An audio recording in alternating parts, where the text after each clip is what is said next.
नमस्कार और suction news network पर आप सभी का स्वागत है। पूर्वोत्तर के 3 राज्यों में विधानसभा चुनाव की तारीखों का ऐलान हो चुका है। इसी के साथ ही मेघालय, त्रिपुरा और नागालैंड में आदर्श आचार संहिता भी लागू हो गई है। 3 राज्यों में चुनाव के चलते पूर्वोत्तर पहले ही राजनीतिक गतिविधियों का केंद्र बना हुआ था और तमाम बड़े नेताओं के दौरे पूर्वोत्तर के राज्यों में हो रहे थे। चुनाव तिथियों की बात करें उससे पहले पूर्वोत्तर क्षेत्र की बात करते हैं। भारत के खूबसूरत पूर्वोत्तर को रोजाना सूर्य अपनी रोशनी से सबसे पहले जगमग करता है। भारत के मनमोहक पूर्वोत्तर को हम 7 सिस्टर्स के नाम से भी जानते हैं। अपनी सांस्कृतिक विशेषताओं और हस्तशिल्प के लिए पूरी दुनिया में मशहूर पूर्वोत्तर पिछले 8 वर्षों से विकास की जो बयार देख रहा है वह अभूतपूर्व है।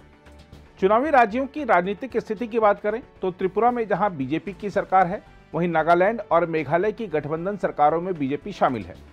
इस तरह से 3 चुनावी राज्यों में राष्ट्रीय जनतांत्रिक गठबंधन का शासन है। पूर्वोत्तर को वर्तमान केंद्र सरकार कितना महत्व देती है, यह इस बात से भी साबित होता है कि आज़ादी के बाद पहली बार केंद्रीय मंत्रिमंडल में पूर्वोत्तर के नेताओं को सर्वाधिक स्थान मिले हैं।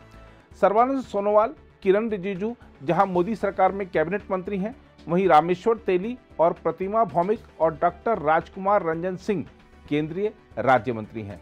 इसके अलावा प्रधानमंत्री समेत सभी केंद्रीय मंत्री लगातार पूर्वोत्तर के दौरे करते रहते हैं और यहां चल रही तमाम विकास परियोजनाओं की समीक्षा करते रहते हैं।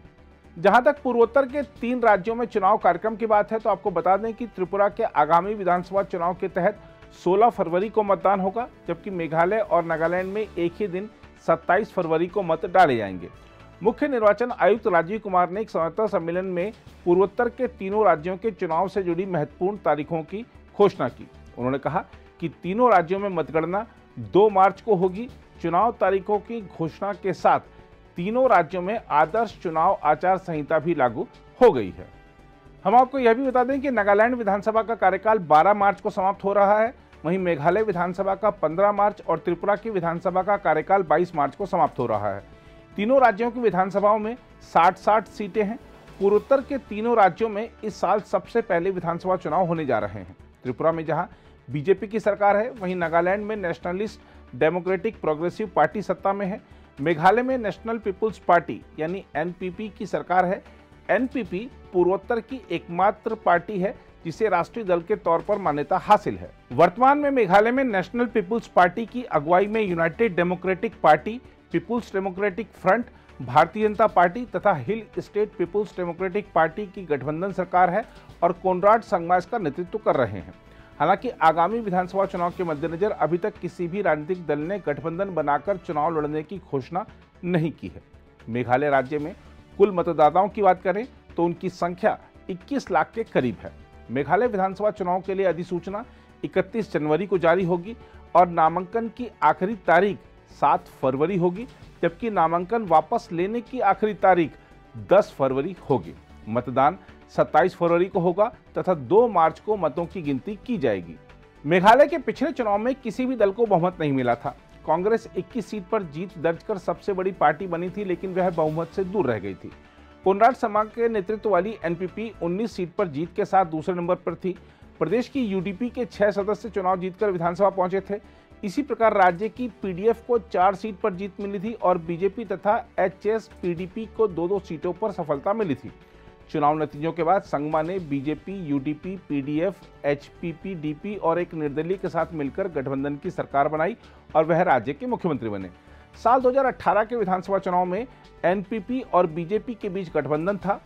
इस बार के विधानसभा चुनाव की बात करें तो एनपीपी और बीजेपी ने अलग अलग चुनाव लड़ने की घोषणा की है। उधर त्रिपुरा विधानसभा चुनाव के लिए अधिसूचना 21 जनवरी को जारी होगी और नामांकन की आखिरी तारीख 30 जनवरी होगी।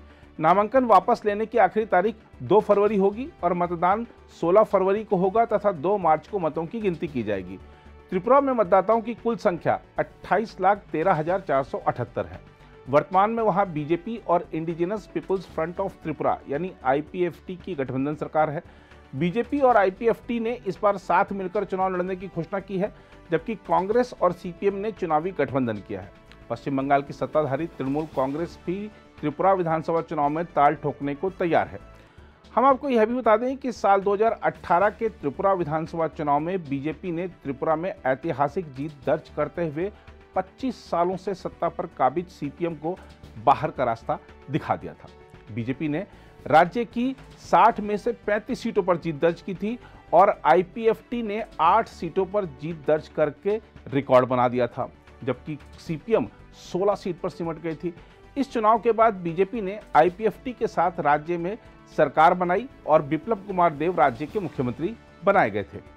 पिछले साल मई महीने में जब बीजेपी ने देखा कि बिप्लब देव के खिलाफ पार्टी में असंतोष बढ़ रहा है, तो उनको पद से हटाने का फैसला किया गया और उनकी जगह राज्यसभा सांसद माणिक साहा को राज्य की कमान सौंपी गई।